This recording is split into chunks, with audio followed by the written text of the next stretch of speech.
Hello everyone, I'm Asher Westrom-Evans and today is February 5th, 2025. It's now 488 days that Hamas are holding hostages in captivity inside Gaza. 79 remain in the terror dungeons, some alive, others not. This is the live daily briefing of the Israeli Citizen Spokesperson's Office. US President Donald Trump has suggested relocating people in Gaza to go, as he says, to somewhere better. Now, many are claiming that they speak for Gazans objected to these remarks. The Palestinian UN representative responded, "Our country and our home is the Gaza Strip." But let's be clear about something. Gazans want to relocate to Israel. The Palestinian representative added, "Let them go back to their original homes inside Israel." Did you catch that? Many don't actually object to relocating Gazans as long as they relocate to Israel. That's UNRWA's position. UNRWA registered 1.6 million Gazans as refugees, not as a result of the current conflict, but way back in 1949, right after the establishment of Israel. Now, 1.6 million Gazans believe their true home is Israel, not Gaza. So let's be clear. The war was never about the Gaza Strip. Gaza is a temporary home until Gazans can free Palestine and destroy Israel. That's why the October 7 massacre was so widely celebrated by Gazans. Invading Israel and massacring its people is the first step to free Palestine. So whatever happens with the US plans, one thing is clear. Gazans will continue to make war as long as they believe that Israel, and not Gaza, is their home. Now, US President Trump said something else interesting that I think many people missed. President Trump said Qatar is trying to help.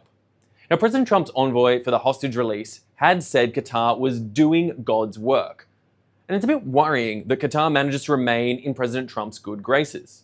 On October 7th, while innocents were still being massacred, Qatar condemned Israel. On October 7th, Hamas leadership celebrated the massacre in their Qatar headquarters. The US shouldn't be asking Qatar to please help as if they might convince Hamas of something. Qatar funds Hamas to the tune of nearly $2 billion. And Qatar has been telling Hamas to keep the hostages. The US has leverage over Qatar. The US grants Qatar major non-NATO ally status. And the US chooses to keep the massive Al Udeid base in Qatar. The US should demand that Qatar force their Hamas allies to release all hostages, and the US should tell Qatar to stop support for terror and bloodshed, or else they will turn their carrots into sticks. All right, let's take some questions from our audience watching live on social media. Thank you, Asher. Our first question comes from Instagram. Do we know how many more of the hostages are alive? And what will happen when Hamas starts sending home bodies instead of living hostages? This is an incredibly important question, and the fact of the matter is we don't for sure know which hostages are still alive and dead. There is a lot of narratives and counter-narratives that play out. You know, even something as seemingly straightforward as the Bibas family, which Israel has been calling for so long to find out the status of Kfir Ariel and Shiri Bibas after the release of their father and husband Yarden, but still it is unknown for sure the status of who is alive and who is dead. As for what would happen once live hostages finish being returned and dead bodies start coming back, well, I can tell you what will happen here in Israel is pain. Significant pain, horror, upset, a whole myriad of emotions for the poor families that are having to deal with these returns. This is a truly horrific situation, and I think we've referred to it fairly aptly in the past as the sickest form of game show you could possibly imagine, with people waiting week in and week out to find out if their loved ones will be released and trying to find out what status they'll be released in, alive, dead, wounded, healthy. At the moment, it is so many unknowns. So many unknowables for the time being, but all we can do is pray that all hostages are returned in whatever state they may be in at this time and as soon as humanly possible. Thank you. Our next question comes from YouTube. Can you say anything about the murderers who are being released? What do Israelis think about this? Israelis are unfortunately all too aware of the sort of situations that occur when Palestinian murderers are released en masse, as has happened in the past, such as with the exchange of over 1,000 Palestinian prisoners for Gilad Shalit, and in previous times throughout Israel's history when these sort of mass exchanges have occurred. You know, we're exchanging hostages, children, those who are being kidnapped, civilians, for murderers, criminals that are being held in the Israeli penal system. And this exchange leaves Israelis very nervous, understandably so, afraid for the future and what it might hold, and all too aware of the fact that we may be releasing the next generation of those that would come out and perform the next October 7 massacre, or even worse, if they had the power to do so. Israel is aware that this means that the ongoing need for tight security to manage the sort of situations that could occur in the future is critical, and unfortunately, it doesn't seem like this would help to further the process of peace and security for this region, these communities, and frankly, the entire world. Thank you. Our next question comes from Aviva on YouTube. Are there any thoughts on what Trump is actually hoping to accomplish in Gaza as a sort of compromise from potentially something that he proposed and something that the other side is willing to agree to? Aviva, an important question, but frankly, one that is far too early to say. At this stage, we heard the remarks from Trump overnight, Israel time, there yesterday in the US. At the moment, what we do know is that Trump has spoken about some sort of relocation plan, but more to the point, what we understand here and what has not changed for us here, no matter what the latest remarks are from US President Donald Trump, is that we need to see a return of the hostages. We need to see a return of a removal from the sort of status quo that we've seen where Hamas remains in power in the Gaza Strip, hanging this sword of Damocles dangling over the head of all Israelis, threatening to, instead of invest in the rebuilding of the Gaza Strip to better help their civilian population, but rather to rebuild their own military power in their own interests. We need to see Hamas removed from power, disarmed. We need to see the de-radicalization of Gazan people and people all throughout this region. And frankly, what we really need to see is to have a sense of security and safety that mean that the threats of an October 7 massacre, not once, not twice, but thousands of times, as has been directly threatened by Hamas leaders and officials, that is not able to happen again anytime in the future.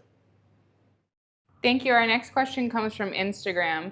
Is it true that Egypt is keeping the prisoners in a hotel? Do we know exactly what's going on with them once they've been deported to other countries?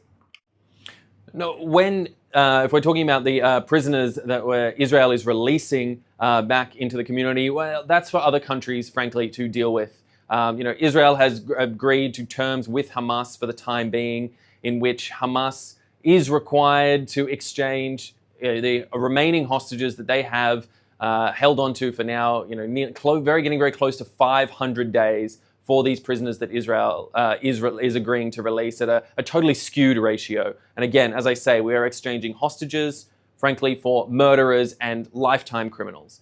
It is not a fair and equitable situation at any level, regardless of what happens to them after the fact. But more to the point, Israel's primary concern is, number one, getting the hostages back, and number two, ensuring that there can be a sense of security and stability into the longer term. That is the primary focus, that Israel can ensure that its own sovereign borders, its own security, and its own people are protected. Frankly, it would be a good thing for the world and for the region if the people and civilians of Gaza could be protected from their own criminal leaders, these militant terrorist leaders who had come out and used them simply as pawns in their own game. But at the end of the day, the key goal here is to get the hostages back, and that is Israel's primary focus for the time being. Thank you. Our next question comes from Denise on Instagram. Is there any concern that Trump's statement could potentially harm the hostage deal? Denise, this is also a difficult question, as it stands right now. As it seems, Hamas would use any excuse possible to harm the hostage deal if they felt that it would benefit them. That's what it comes down to, basic power dynamics. If Hamas feels they can get away with it, they will. They are not good faith actors. They are not to be trusted in this situation. Hamas will take any advantage, will use any leverage, will step over any line that they can in order to serve their own interests, to remain in power, to stay in control, and to harm any that they would believe stands against them, whether that be Israeli military, civilians, or frankly, even Gazan civilians. This is the situation that we find ourselves in, and whether one remark or other can be attributed to what may or may not happen in the future. I mean, frankly, if you are dealing with such bad faith actors, you cannot attribute to any particular remark or statement, and need to be aware of the entire situation you're dealing with. We are making deals with the devil here, and the devil certainly does not follow the rules. Thank you. Our next question is from X. If the Gazans do leave, would they want to go to Egypt, or would they want to go to a different country? I mean, this is a critical question as well. But frankly, if we're going to be honest with this, where the Gazans want to go, well, according to according to UNRWA and their 1.6 million Gazans that are living inside the Strip that claim refugee status, primarily they would love to go to what they would consider a free Palestine, which would mean the destruction of Israel in its entirety and a return to a land that has not existed arguably ever, but frankly, certainly not since Israel was founded back in 1948. They want to return to a fantasy that doesn't exist, and they are continuously living, perpetuated by the UN through UNRWA, in a reality that doesn't actually coincide with what is really going on around them. Now, whether they want to go to any particular country or another in this current status quo, who's to say? But as I keep saying, more importantly, time and again, the critical factor here is not to hypothesize about future policies that have yet to be determined, about future arrangements that have yet to be engaged with, but rather to focus on the reality that exists now. Because we are all living this now. Here in the Middle East, here from Tel Aviv, where I'm speaking to you from, we are having to deal with this reality now. The reality is that 79 hostages still remain in captivity, getting close to 500 days now. That we are in a ceasefire, but we do not have a peace agreement by any means, and when frankly not even close. That phase 2 of the hostage deal, in order to release our young men, has not been agreed to, and as frankly needs to be the primary focus right now in order to try and get some sort of resolution to this unbearable status quo. These are the things that we need to focus on right now, and we can speculate about the future at a time when we have a little bit more room to breathe. But this is not that time. All right, thank you. That is all we have time for. Thank you so much for tuning in. We'll be back tomorrow at 3 p.m. Israel time, 8 a.m. on the East Coast. I've been Asher Westrop Evans. Thanks so much for watching.